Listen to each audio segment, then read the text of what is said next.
Welcome to another episode of the CPG Guys podcast. Our co-hosts, Sri Rajagopalan and Peter V.S. Bond, explore how brands and retailers engage with consumers online, in-store, and everywhere in between. And now, here are Sri and Peter. Hello, everybody, and welcome to another episode of the CPG Guys podcast. This is Sri, one of the CPG guys with a focus on branding, marketing, retail sales, P&L, retail media, and marketplaces. Hold on, folks. Today is a special episode as we're sharing the stage with none other than Mr. Jordan West himself, the host of the podcast Secrets to Scaling Your E-commerce Brand, who actually has twice the number of podcasts as us, over 200. And he's also the founder of a digital agency, Mindful Marketing Company. Jordan, please introduce yourself to your audience and tell them about all the wonderful things you are part of in this industry and I believe, Planet as well. Awesome. Yeah, guys, thanks so much for doing this. This is really fun to get to do this all together like this. I'm really excited. Yeah, so my name is Jordan West. I'm just outside of Vancouver, British Columbia. Actually, my main thing that I do is I own brands. So we now own 5 brands. And then we had to have a marketing agency to help with all these brands. So that's where Mindful Marketing comes in.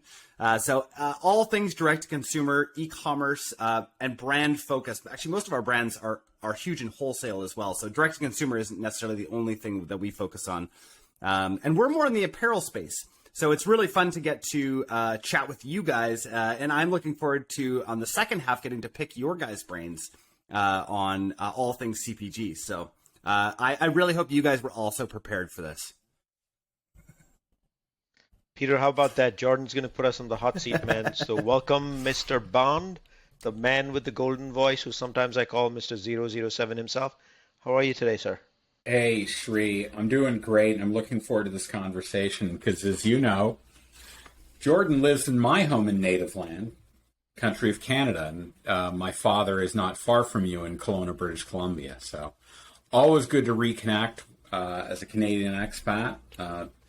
I certainly celebrate particularly my heritage every 4 years during the Winter Olympics when I become an unpolite, rabid Canadian hockey and curling fan. So good to have you on and have this conversation going with you today, Jordan. Sri, it's another great day for us. Am I going to get to hear a lot of curling scores as a result and the curling Super League or anything of that sort? No cricket wanted. We're talking there we go. Curling, stones. Canada actually plays cricket, Peter. There we go. And where I live, cricket is a huge sport. In Abbotsford, oh my gosh, it's just like every cricket, whatever you call it, everywhere. Cricket pitch. Oh yeah, everyone's playing. Yep. So in that case, what I'll say to both of you is bonjour, messieurs, if there was such a word. Messieurs, absolument. Messieurs. There we go. All so right. Here we go. So I'm not going to remind our audience what they already know. You can find all our content on cpgguys.com. Jordan will tell you in 1 second where you can find all his content about the secrets to scaling e-commerce products. So Jordan, where can the audience actually find the podcast easily? That's right. Yeah. I mean, any podcast, anywhere where podcasts are, just search Secrets to Scaling and we will come up as the first one. Find the one that has about 230 episodes and that's us right there. And y'all already know we curate the show CPG Guys Podcast, but you can do that because you tell us who to bring on, who to talk to. You can do that by giving us a rating on the Apple Podcast platform by going to ratemypodcast.com/CPG Guys. And so let's jump right in. And I will actually ask Jordan on the hot seat. Well, you know what we should do, guys? We should call this the hot seat show when we start doing this. What do you think, Jordan? Good name? Hot seat show? Let's do it. Let's do it. This is the hot seat show. There we go. All right. So Jordan, you're on the hot seat and I got a question on digital media, my favorite topic. So you've run a digital media company. You told us how it was born because you actually have a series of brands, 5 brands specifically, and you've been running this for 15. You've been running this for a while, but in the last 15 months, it feels majority of retail has shifted to at least browsing digital. If you're in the apparel space, it's much more than just browsing. Most of the transactions are now taking place digitally. So in that last 15 months since the pandemic, is business the same? Has your scale as an agency changed? Do you actually now have client partners outside your brands in the process? And how are you adapting for this change?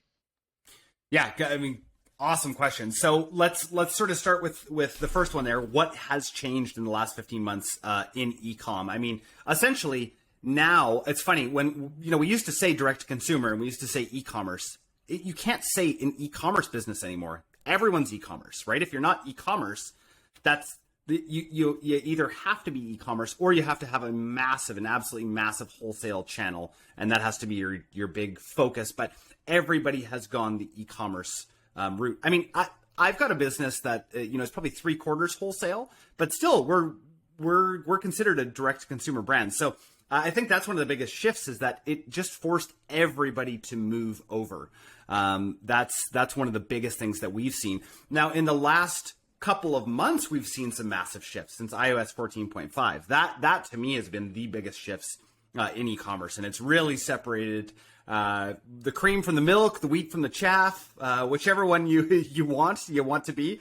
You want to be the one that's rising to the top, and that has been absolutely transparent. Even in the last little while, seeing the massive shift, and Instagram CEO going on and saying we are now going to be prioritizing video content. These are huge shifts in the market where people are like, oh my gosh, we all knew for a long time that we had to prioritize video content, but we weren't getting rewarded to do it, and we weren't getting hit for not doing it. And now we're realizing, like, oh my gosh, this is a new world in 2021 where we can't just put any ad up there on Facebook and they'll find us customers. It just doesn't work like that post iOS 14.5. Things are a lot different. And Jordan, post 14.5 as an agency, because you represent brands, does that mean targeting and personalization is just going to get a heck of a lot more complicated? I think the big thing is that we just can't track people like we could before, right? We're just not seeing the kinds of retargeting audiences that we could before. And so us as an agency, we saw this coming for quite a while. And so the shift that we made messaging wise and then internally as well is that we are the agency that helps you use ads to get off using ads. And so at Mindful Marketing, that has really resonated with our customers. It's resonated with our brands. We haven't been hit revenue-wise whatsoever, if anything, in the opposite way with iOS 14.5. And that's been great because we really do have a massive customer base that talks to each other, and that is huge. The stats I've seen around iOS 14.5 plus opt-in measures it somewhere around the single-digit range. I don't think that's very surprising. I rarely click and say, yeah, you can track me. I'm almost automatically just saying no. Yeah. I understand being in personalization, the implication is, but it's really hard for me to, when I'm forced to make a choice, to justifiably say, yes, you can track me. And I think, and I'm in the industry, so I have to imagine that is what's driving most people. So, Jordan, it's great to have you with us today. It's a unique little episode we're creating and repurposing for both of our podcasts. So that's really great. So back to kind of the fallout from this change in the pandemic and the privacy. Would love to get a feeling from the agency side of things. Like, how is the kinds of questions you're getting changing, given all of this tumult and turmoil in the industry going on? Well, I mean, the biggest question that I hear from our sales team that they're asking us to try to answer is that, people are coming in and they're like, well, how are you solving iOS 14.5? Well, we're not. We're like, how in the world are we going to go up against Apple? Like, you think a little agency is going to go up against Apple? Like, absolutely not. We live in a new landscape. Right. And so what we're doing is we're trying to get around. We're trying to do the things that we can do, the control of things that we can. I'm a huge 7 Habits of Highly Effective People fan. And, the first habit is proactivity. Right. So we can only control the things that we can control. And I can't control what Apple's going to do. If they're going on this big crusade around privacy, maybe in the end, we're going to say, like, hey, that was actually a good thing. Right. That was a really good thing that we did. It hurt us marketing wise for a while. I mean, they're going to do it again to email. coming up in the fall, right, with iOS 15 and us not being able to track opens with email. It's going to happen to text messaging at some point here soon too, right? We just have to adapt and we have to shift. And so what we're really doing is trying to get people into those communities, especially VIP groups. That's a really big part where these are these owned groups where people can talk amongst each other, and it's really, really important for us.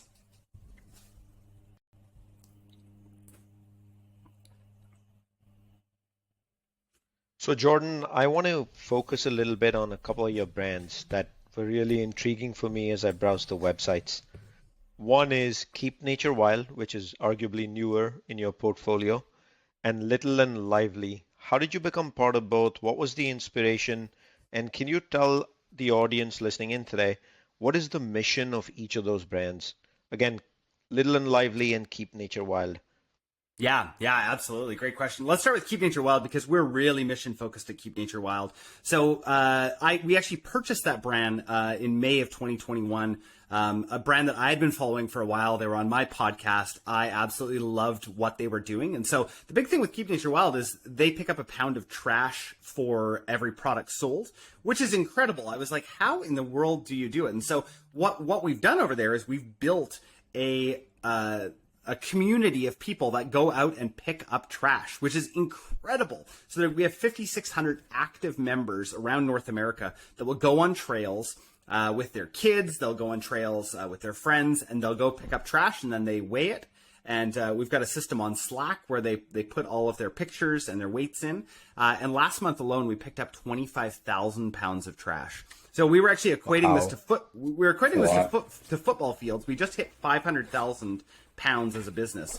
And so equating it to football fields, we figured it was around the 80 mark to fill up 80 football fields full of trash is how much we've removed from the trails. So for me, I really, during COVID got into mountain biking. I've always been a hiker, but I really got into mountain biking. And I noticed as new people started to come on the trails that they didn't get trail etiquette, right? People were leaving trash all over the place. And so it's really important to me to, like, when you go up into the wilderness, that it's actually wild. And so it just fit really well with what we were, with how I feel internally. And so, yeah, that's what we do at Keep Nature Wild. And we just happen to sell some products alongside of that. So, and then over at Little and Lively, Little and Lively is just one of the brands underneath the Kindred Studio. And so the Kindred Studio's mission is to, we're family focused. So it's to help families. It's to provide long-lasting clothing for families. It's to help moms feel comfortable. It's really driven by my wife and the things that she's seen as we've been raising 3 kids. That business has just been incredible over the years. We've been around for about 5 years now, and we now have 3, soon to be 4 brands underneath that umbrella, all serving families. So we also have a program there called Kindred Cares, where we every week we get a nomination for a family in need, and then we go and help that family. So whether that's going and helping them with new clothes or providing them meals, it's just something that we can do to really help out and be effective on a one-on-one sort of basis with families. I did say to the audience right at the beginning of this episode that Jordan was helping make the planet a better place, Peter. We got to get our act together after listening to this. Yeah. Jordan, sorry, Peter, go ahead. No, my only question, Shri, was whether he was measuring those football fields in American field or Canadian field size, because there's like 10 extra yards there, and that can make a difference. Like that, sorry. Would it be yards or would it be like inches? Okay, and it could be European, because that makes it. Now we're talking about football, right? That's a whole different story. Sorry. We go down rabbit holes every once in a while, Jordan. I have to apologize. Hey, Jordan, back on the brands, right? Can you tell us a little bit about both brands, what the connection is on the digital side? Like, how do you do consumer outreach? Yeah, very, very interesting. So Keep Nature Wild is actually really wholesale focused. Stores really love what we're doing. And that has been absolutely massive. I believe we're in about 800 retailers right now. No big retailers. We've really tried to stick to kind of the smaller gift shops, all of those kinds of things. But on the digital outreach side, we really use a lot of the same strategies. We're still, I mean, our direct to consumer side of things at Keep Nature Wild is massive, but we really, like, the way that we got started when it was just Little and Lively clothing on that side was all about Facebook ads, right? And we've realized that, you know, ads cannot be the only driver of business. And we see clients come in all the time when they're like, you know, if we don't spend $100,000 more this month, we're not going to be able to survive, because it's all ad driven. And we've made that really big shift from ad driven to community driven, and actually having products and missions that people are focused on. So some of the directions that we're going with both those brands actually is TikTok. Interestingly, in Canada, I have a connection with, I believe, 3 of the 10 TikTok employees in Canada right now. We went on to check out some other apparel brands and see what they're doing in the space. And unfortunately, there's only one apparel brand in Canada that's advertising right now that we can find in their Finder, and that's Roots, which is kind of an older brand that's not really... If anybody knows Roots, it's great for tourists. I know Roots. It's a tourist brand. Great for the Olympics. That's right. I've got that's a right. nice Roots t-shirt. That's right. So Roots was... Little known secret. Well, that's great. So actually, interestingly, in Chip Wilson's book, he talks all about how they were the Chip Wilson from Lululemon. They were trying to be the antithesis of Roots in everything that they did in Vancouver. So super interesting stuff there. I don't even know what kind of tangent I got on. I'm trying to remember exactly where I was here. Oh, that's all right. No, but I think for our audience, the message was pretty clear on the digital connection side. Little known secret.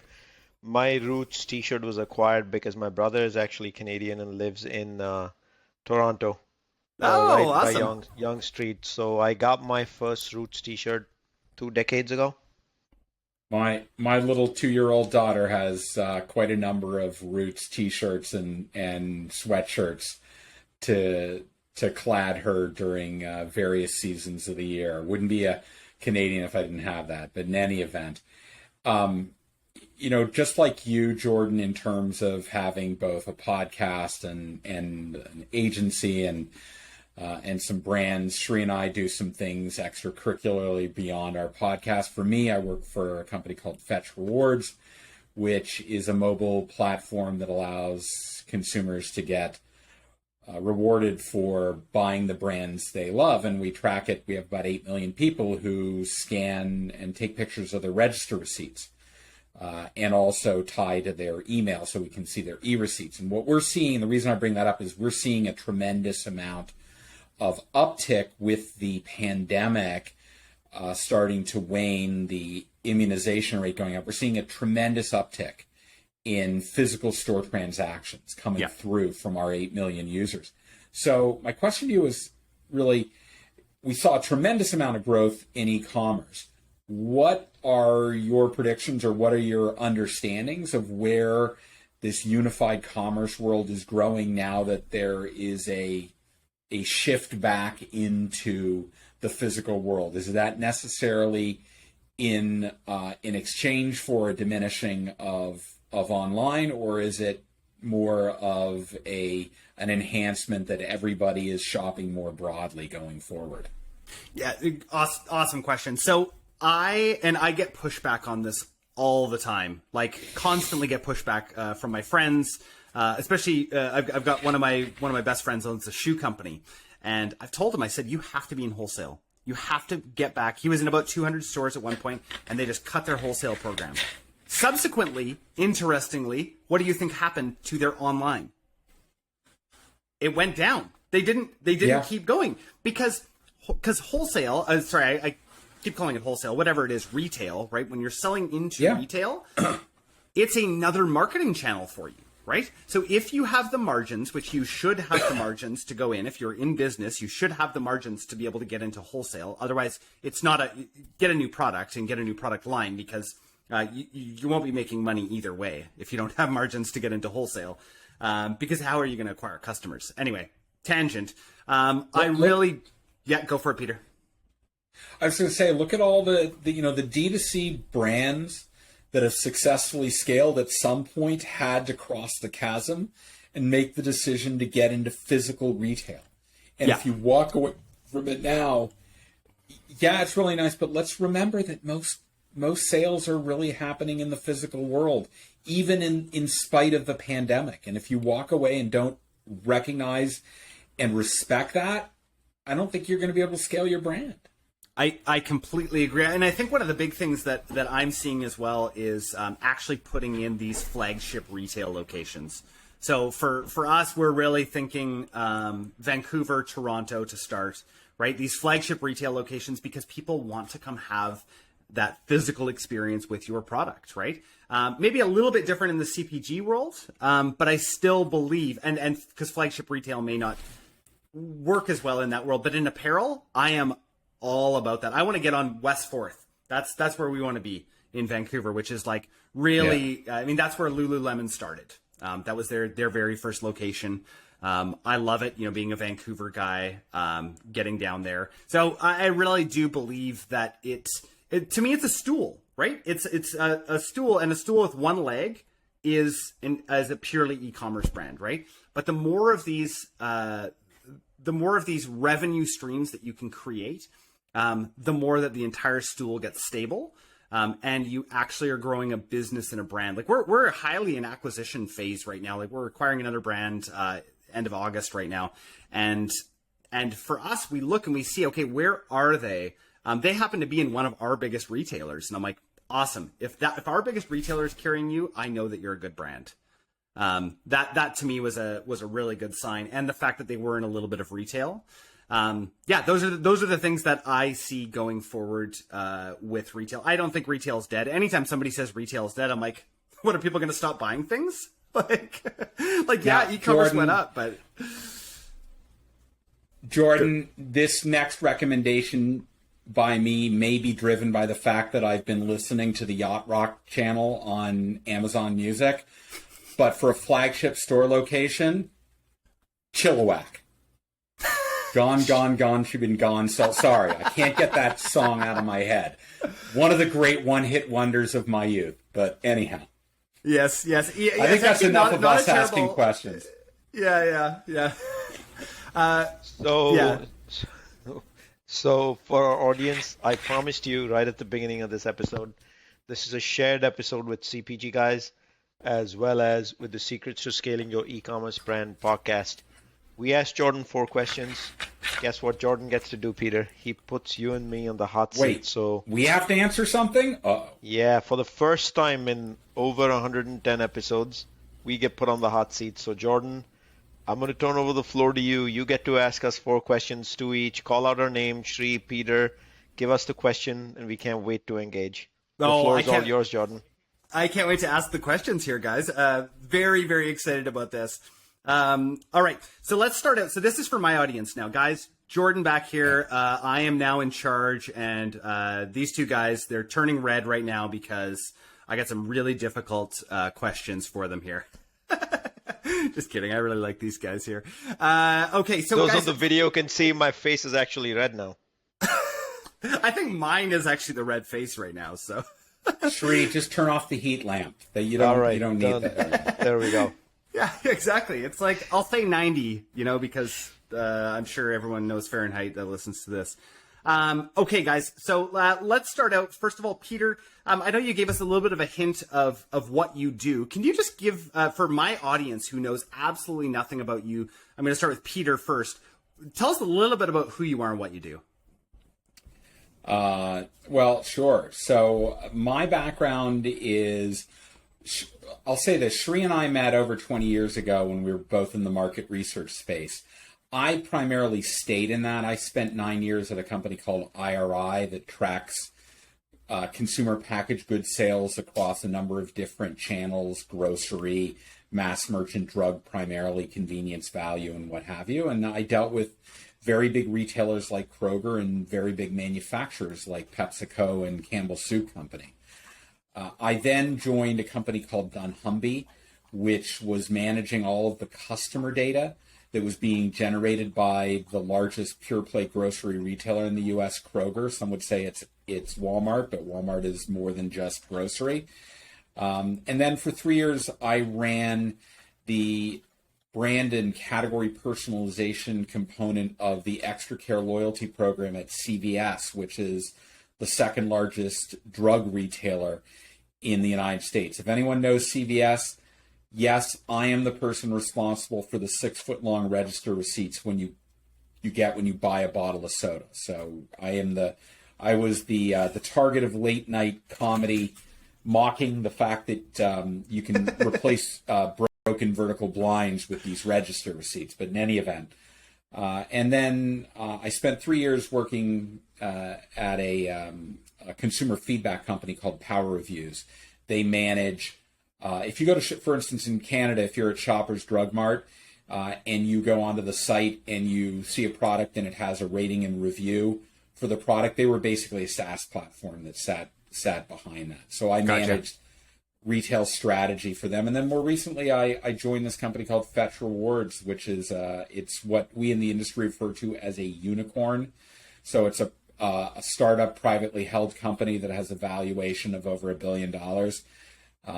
I'd been working with them on a project, and the chief revenue officer, who I'd known for 15 years, just called me up one day and said, I'd rather negotiate this deal with your company having you on my side of the table. So that's how I did it. My areas really of interest are loyalty and CRM, but focused around data and insights. Like really, the old way anything was targeted, particularly media, because when I talked about that register receipt, it was just a series of offers. And the offers are driven by your purchasing behavior, right? So if I go to a company like Coca-Cola, how do I want to target my advertising? The old way, where I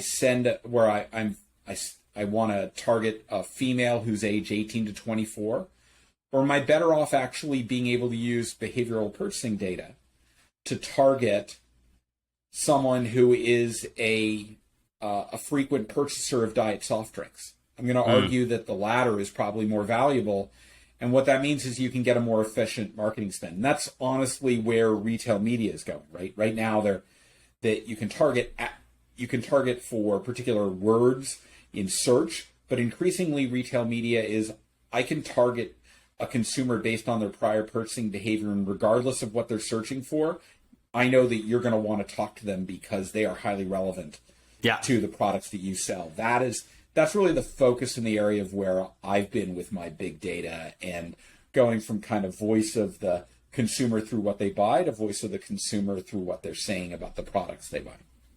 I love that. I just want to hop on that point for a second. What we've seen in the first couple months of iOS 14.5 is really no change in Google whatsoever, right? And Google is behavioral, right? It's a behavioral machine that's like, of course we're not seeing any difference in what's going on over at Google comparatively to Facebook, right? So people are dumping their money over in Google because they're actually seeing results over there.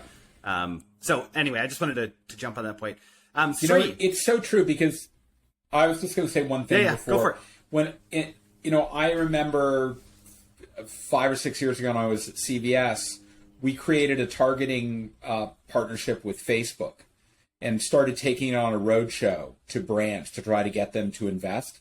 And some of the sophisticated big CPG companies just gave a big yawn. And the reason they gave a big yawn was the attribution component, right? Facebook doesn't allow for the kind of robust attribution that so many other mechanisms, particularly digital media, allow. And they need that to fuel their CRM targeting engines. And so Facebook is it's still highly in demand, but Google gets you much closer to attribution. Retail media gets you to attribution.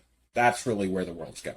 Interesting. I'm interested to ask you a couple more questions about that after. Sure. I need to know some more about Sri, though. So let me know a little bit, or not just me, let my audience know a little bit about who you are and what you do. You bet. I'm the other CPG guy for one, but 25 years in this industry, in the consumer goods industry. The first 8 years was spent at market research firm IRI, which I don't think has a Canadian presence anymore, but competitive to Nielsen, Market Classic.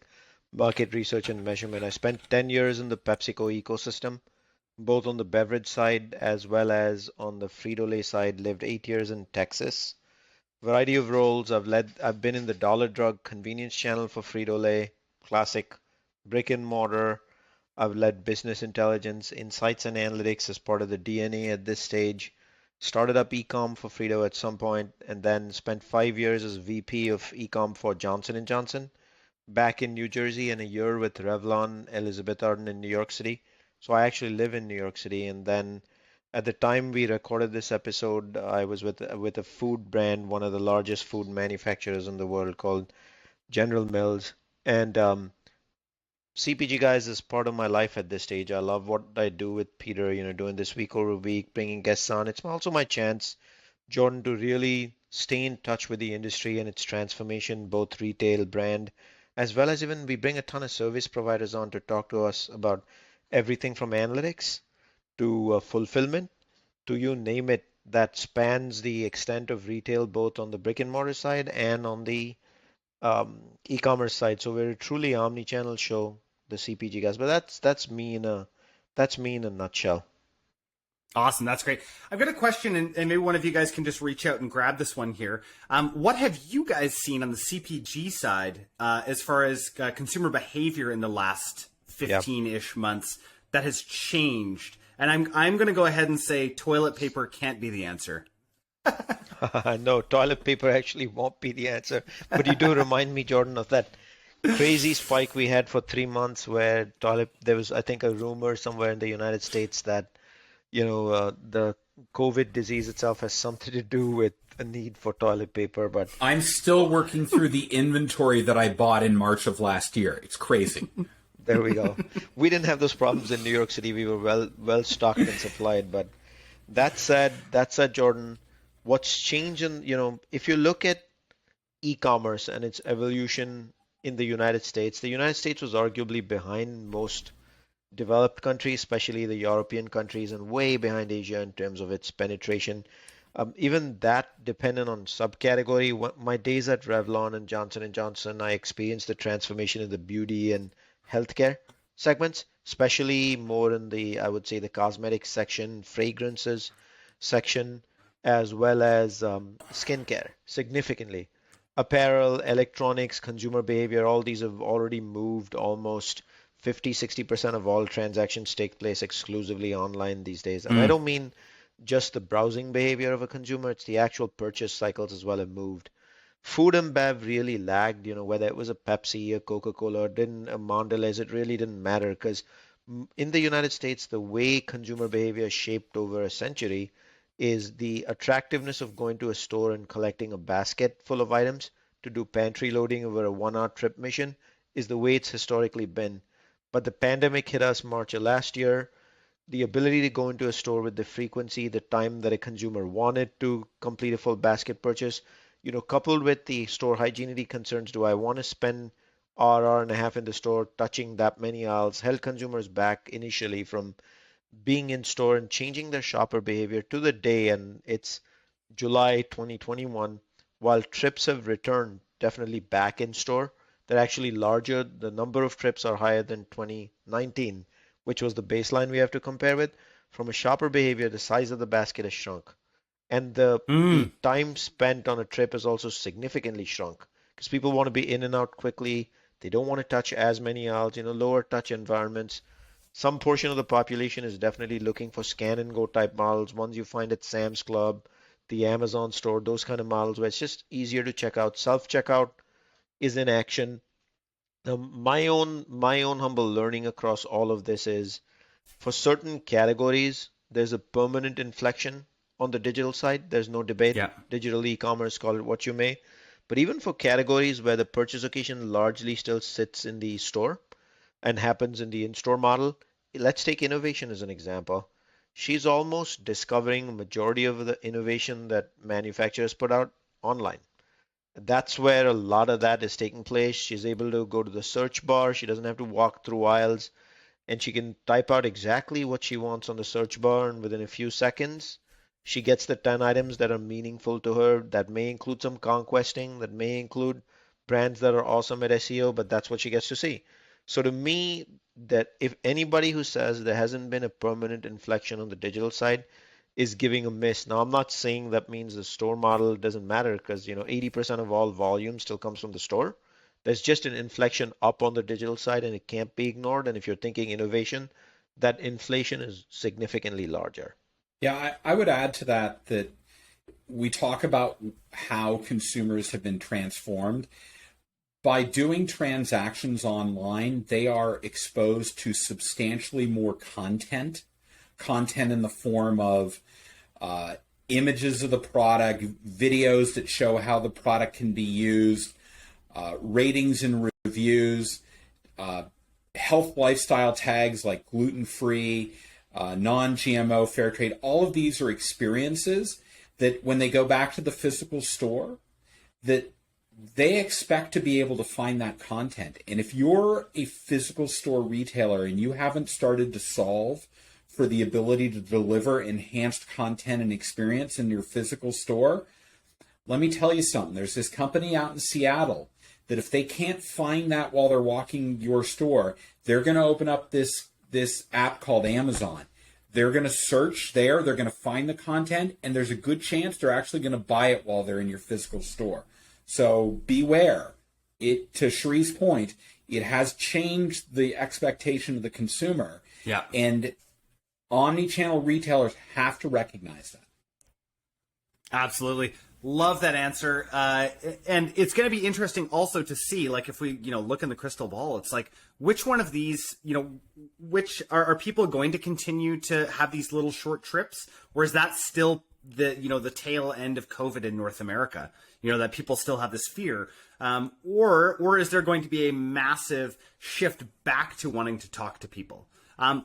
Interestingly, when I actually go into a store now, I get so annoyed that I can't just find something right away. I almost go to my phone. I'm like, I wish there was just an app. Like, can there be a QR code somewhere close to me that tells that so I can search the store? I'm sure that it's already been invented. But you brought up my two favorite letters, Jordan. Another thing very transformational in our industry.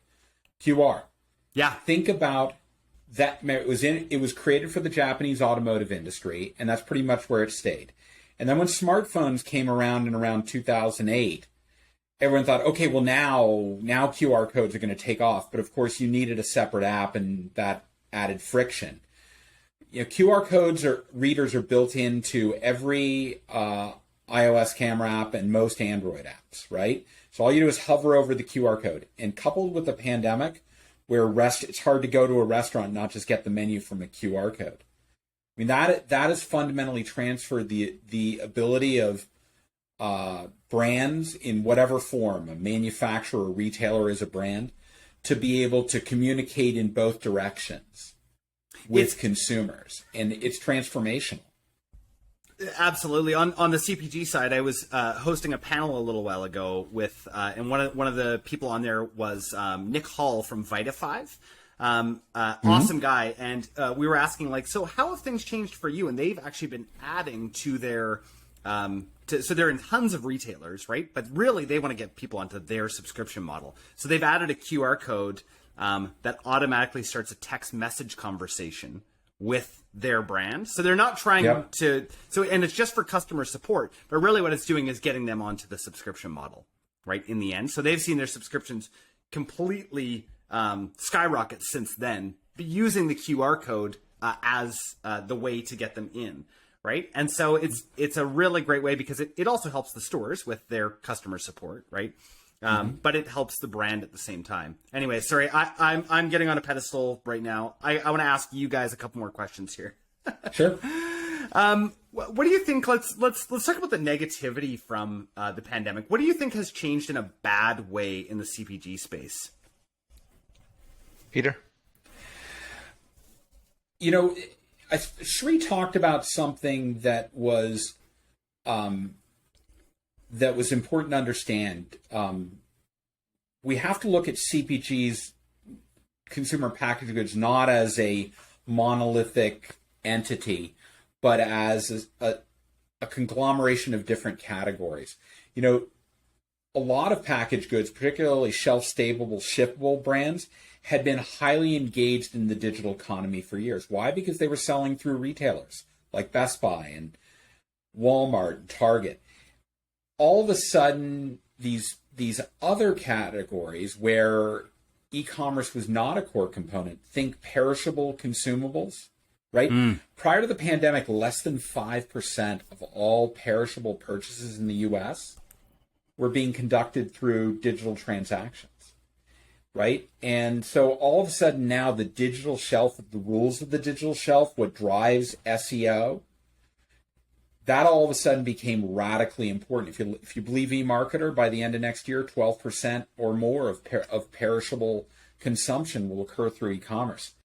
Now they've got to invest in assets, notably content assets, that are straining them. So what's the downside or the negative side? These brands are unprepared, and the question is, do they have the skill set to think about supporting their omni-channel clients that aren't just about circular ads and just aren't about displays? And that's an injustice to the consumer, because the consumer is already there.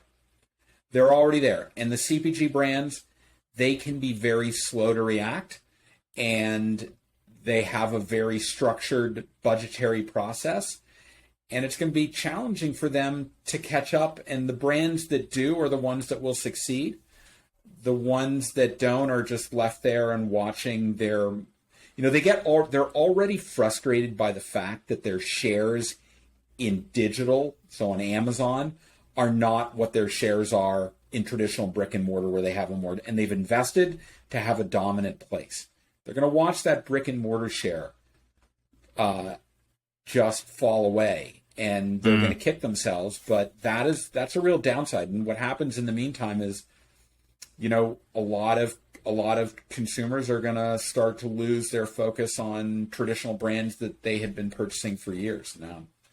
I think it's bad for the brands. I think it can also be bad for the consumers. You want as much information to help you make educated purchase decisions. That's what the digital economy is really bringing us. Sri, any thoughts on that? Yeah, in terms of what's changed with CPG, I'm going to go to the side where I think the entire industry has full awareness of the fact that digital has a role to play for any brand practically. There's a lot of talk about what is the role of D2C for the first time. Even at most scale brands are having that conversation. This digital chasm that has been created in the last 15 months, I'm going to go ahead and on a limb and say, for most large scale brands that depend on wholesale for their transactability, the skill set required to win in digital is somewhat evolved and different from winning in the store model. Excuse me. I'm not sure if all large brands have that skill set to develop quickly. There's a handful of heroes practically across all large scale brands who are doing this today for a living. The key question will be, how fast can the scale brands evolve their skill sets to meet the needs of today's consumers? Because she's up 365, 24/7 hunting, browsing at 3 a.m. Yep. And you got to win SEO at 3 a.m. You got to win SEO at 3 a.m. And last time I checked, you didn't necessarily need to win lobby display at 3 a.m. Because if once you have a display, it's there 24/7, but it wasn't being encountered, which means you got to have skill sets like CPC, mastery of CPC. If you're a shopper marketer, what's CPC? Cost per click. There we Cost go. per click, Peter. It's like, do you know how to manage cost per click? Do you understand return on advertising spend? These are all like, everybody in CPG has to start becoming proficient at these skills. I can't tell you how many calls I get every week from leaders in CPG saying, I need to find someone with this skill set. Well, good luck, because everybody else is trying to find them too. If you have those skill set, you're highly in demand. But and there's on the just not agency enough side, talent. There's not enough talent to go around to supply the demand that's out there. Well, they don't teach it. I mean, it's not being taught in school yet, right? It's just too new of an industry for people to know what to do. And so that's a big struggle we have at Mindful Marketing as an agency. Is as we've been scaling up, it's like, it's very difficult to find these skilled people. We are finding them, but it's not easy, and we are having to pay a lot more than we used to have to pay for these people. So, guys, I got one more question for you here, and it's a question I ask on every single podcast. We're going to go Shri first. What is your secret to scaling? My secret to scaling is being in the details. If you're analytically oriented and you're willing to rip apart the numbers and understand it at a SKU level, you can achieve scale pretty quickly just with one SKU if you choose to. Peter? Personally, my secret to scaling is just eating a lot of snacks in between meals, because then I just get... Sorry. No, that helps you scale? Yeah, exactly. That's worked for me. A week in the Okanagan drinking wine. Oh, I've scaled. Trust me. That's me next week. I am jealous. I stop by and say hi to my dad. I haven't been able to see him in 2 years. Would love to be able to sooner. For me, the secret to scaling is just understanding that you have to have the right experience wherever your consumer is, right? And I gave you that example earlier. If you think that digital content only relates to an online shopping experience and don't understand how you can influence the path to purchase in a physical store, you're not going to scale. Yeah. That to me is the secret. Understanding that you need to have all of the elements of the experience to give your consumer the confidence to make the purchase decision. If you're not able to do that, you will not scale effectively. Jordan, It'll be unfair if I don't ask you the same question. What is your secret to scaling? That's a really good question. No one's ever asked me that before. You know what? My secret to scaling is product. At the end of the day, it comes down to having a product that people actually want. You can market all you want. I really dislike when a client comes in. We don't really take these kind of clients anymore. We don't believe in the product. It's just like, we can't really do much for you. We can only trick people for so long into buying your product. And if you don't have repeat purchasers, you are not going to have a business, right? So when I look and see an average lifetime value of $1,500 for a brand, right? And if people don't know their customer lifetime value, like how can you scale?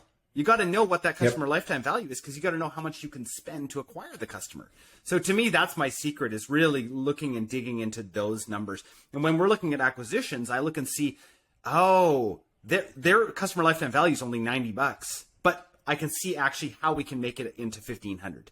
I can just see they haven't done it, or maybe they just can't do it because of the product, or maybe we can't cross sell. Anyway, all that to say, it really comes down to that knowing your customer lifetime value and having good products. Got it. Wow, one heck of an episode, guys. This was fun. We talked about Jordan's digital agencies, we've talked predictions, we've talked our own planet Earth and contributions to it. And then, Peter, you and I got on the hot seat and we kind of talked about what's new, different in the CPG industry, how it's evolving itself. And the three of us have shared our opinions on this, our secret for scaling as well. So I want to remind the CPG Guys audience that all our content can be found on cpgguys.com. You can follow us on LinkedIn. Easy, go to linkedin.com. Browse bar right on top, the search bar, type CPG Guys and hit the blue plus button. Jordan, closing messages for your audience, please. Yeah, guys, I really hope you enjoyed this episode. I think I might do more like this, because this was just so enjoyable to get to go back and forth like this. But for us, just if you could leave us a review, a kind review, that would be absolutely incredible. It's secrets to scaling your e-commerce brand. And I hope you guys enjoyed this one. All right, Peter, close it out for us. Thanks to everyone for joining us on this very special podcast episode with Jordan West, Shri, and myself. We really appreciate it. We look forward to you joining us again, and we'll cross-pollinate. Hopefully our podcast audience will find each other's, and we'll grow our audience, and the conversation will continue. Thanks, and have a great day. Thank you.